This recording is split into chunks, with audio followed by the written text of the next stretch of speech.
Hi friends, welcome back to my channel. কেমন আছো তোমরা? আশা করি সবাই খুব ভালো আছো, সুস্থ আছো। আর আমার আজকে ঘুম থেকে উঠতে একদম দেরি হয়ে গেছে। গলার ভয়েসটা শুনেই বুঝতে পারলে যে এক্ষুনি উঠলাম, মানে 5 মিনিট হয়েছে। তাও মানে জয়দীপের মা এসে যদি না ডাকতো ঘুমই ভাঙতো না। কারণ হচ্ছে এতটা কালকে ঘোরাঘুরি হয়েছে, এত টায়ার্ড, মানে কিছু ভালো লাগছিল না। সকালবেলা একবার ঘুম ভেঙেছিল মানে 6টা নাগাদ, তখন ওয়াশরুমে গিয়ে তারপর আবার শুয়ে পড়েছি। তার জন্য আর ঘুমও ভাঙতে চাইনি। আর জয়দীপের যে অ্যালার্ম বাজে সেই অ্যালার্মটাও মোবাইলে বাজেনি, তাই জন্য দুজনেই পড়ে পড়ে ঘুমাচ্ছি। আর জাস্ট উঠলাম, এখন অনেক কাজ বাকি। জয়দীপকে বললাম যে তুমি চলে যাও দোকানে, ওয়াশরুমে সেরে কাজ বাজ সেরে তুমি চলে যাও দোকানে, আমি যতটা পারবো ঘরের কাজটা করে নিয়ে তারপর আমি আজকে যাবো রিয়ার ঠিকানাতে। তো চলো, সারাদিনের কি প্ল্যান তোমাদের সঙ্গে সব কিছু শেয়ার করবো। এখনো পর্যন্ত চোখ দিয়ে ঘুম ভাঙছে না, তো চলো। অবস্থা এগুলো একটু মেজে আমি গিয়েছিলাম হচ্ছে বাইরে, জয়দীপ ডেকেছিল, এবার এগুলো মেজে নি তাড়াতাড়ি। সকালবেলা উঠেছি, যেহেতু আজকে জয়দীপ তাড়াতাড়ি চলে গেছে দোকানে, তাড়াতাড়ি না অনেকটাই দেরি হয়ে গেছে, ওকে বললাম যে দোকানে চলে যেতে, তাই আমার উপরে একটু চাপটা বেশি পড়ে গেছে। তো আজকে সব কিছুই আমাকেই করে নিতে হবে, আবার ওই বাড়িতে গিয়েও করতে হবে। কি জ্বালায় পড়েছি বলো তো আমি। এই দেখো বাসনগুলো, বাসি বাসনগুলো না মাজলেই নয়, তাই মেজে রাখছি। তারপরে আবার ঘর ঝাড় দেওয়া, ঘর মোছা, এটা তো করতেই হবে, ঠাকুর পুজোও দিতে হবে। তারপর খাওয়া দাওয়ার কি প্ল্যান সেটাই আমি দেখছি। মনে হয় না যে আজকে খাওয়া দাওয়া কিছু করতে পারবো।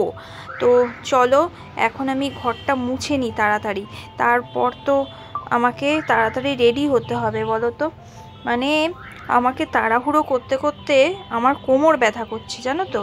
এই স্পন্ডির ব্যথাটা এতই বাজে রকমভাবে বেড়েছে যে কোনো কাজ আমি করতে গেলেই কিন্তু আমার কোমর ব্যথা করছে। এই কোমর ব্যথাটা আমি কিছুতেই অ্যাভয়েড করতে পারছি না। অ্যাভয়েড কী করে করব? এটা তো আর মানুষ না যে অ্যাভয়েড করব। তো এটা আমাকে অ্যাভয়েড করছে না, আমাকে পুরো ভালোবেসে ফেলেছে। আমার কোমর ব্যথা, গা ব্যথা, মানে স্পন্ডিলাইটিস আমাকে খুব ভালোবেসে ফেলেছে। সেটা একটা দারুণ বিষয়। কেন কি কেউ তো ভালোবাসলো, স্পন্ডি আমাকে ভালোবাসলো। যাই হোক, তো সারাদিনের কি প্ল্যান সেটা তোমাদের সঙ্গে সব কিছু শেয়ার করবো, দেখতে থাকো পুরো ভিডিওটা। এই দেখো, এই হুডিটা কিনে কিন্তু আমার বেশ উপকারী হয়েছে, মানে কানটাও চাপা যায়, তো তাই জন্য এই হুডিটা আমার পরতে হয়। আরও আছে কিন্তু পরা হচ্ছে না। তো যাই হোক, বাস পেয়ে গেছি গড়িয়াহাট থেকে। বাসে করে এখন আমি যাচ্ছি হচ্ছে আমার ঠিকানায়, মানে রিয়ার ঠিকানায়। তো চলো। সকালবেলার ব্রেকফাস্ট এই ডিম আর রুটি কিনে নিয়ে এসেছি, এটাই খাবো।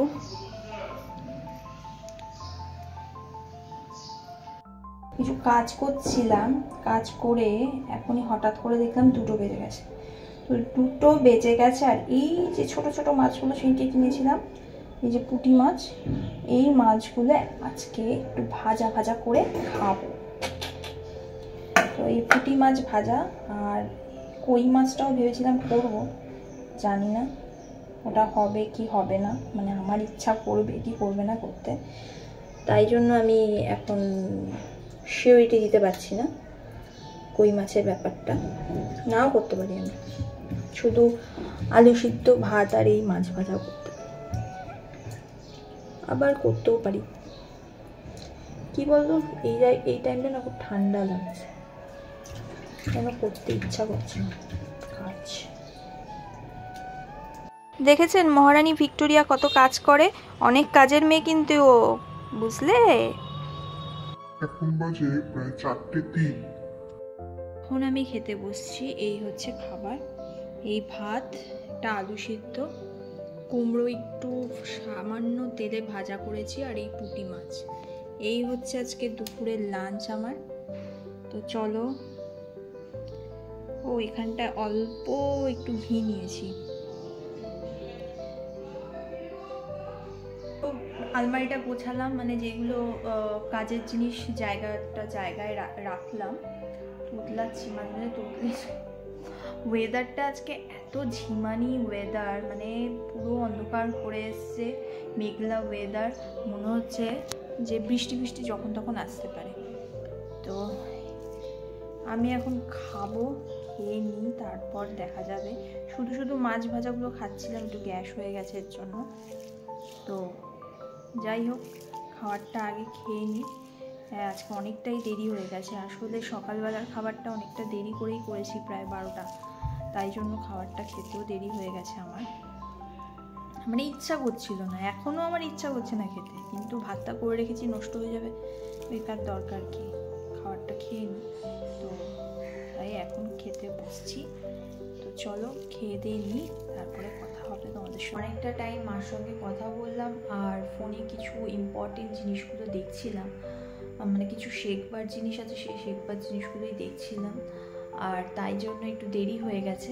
তো যাই হোক,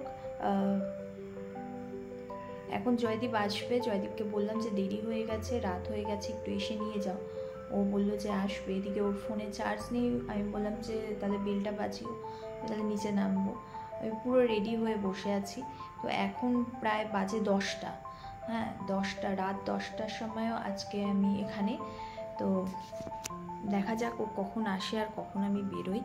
তারপর বাড়িতে গিয়ে খাওয়া দাওয়ার আয়োজন, মানে ডিনারের আয়োজন। ওকে নাকি আজকে ওর মা খাওয়াবে, আর আমি যেহেতু ওর মা পরোটা করবে, ওকে দেবে। আমি তো পরোটা খাবো না, ময়দার জিনিস, আমি রুটি খাবো।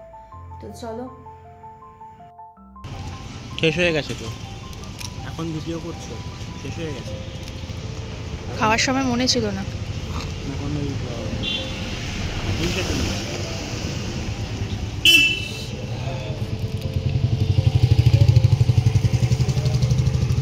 বাড়িতে গিয়ে খেতে পারবে। আমাকে ঘুগনিটা দিয়েছিল, বাট আমি আর খেতে পারলাম না। বিকেলবেলা একটু কেক খেয়েছিলাম, আমার পেট পুরো ভর্তি হয়ে গেছে। বাড়িতে গিয়ে আবার রুটি খেতে হবে।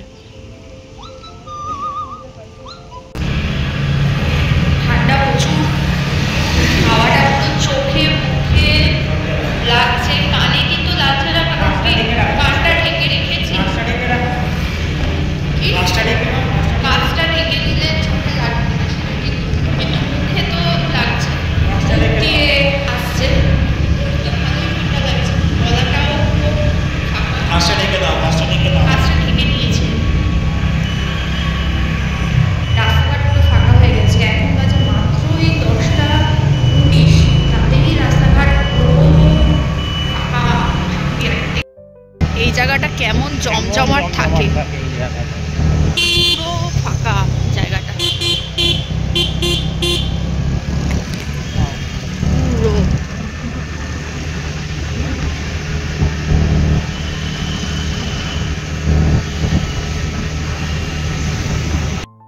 এখন বাজে 10টা 40। এখন আমি চলে এসেছি কসবার বাড়িতে। তো আজকের মতন ব্লগটা এখানেই শেষ করছি। আমি হাঁপাচ্ছি রীতিমতন, সিঁড়ি দিয়ে এত দূর উঠলে না খুব হাঁপাই আমি। যাই হোক, আজকের মতন ব্লগটা এই পর্যন্তই। দেখা হচ্ছে নেক্সট ব্লগে। আর যারা যারা আমার চ্যানেলটা নতুন দেখছো তারা সাবস্ক্রাইব করে দিও প্লিজ। আর আমার new Facebook page Riya's real life follow করে দিও। টাটা।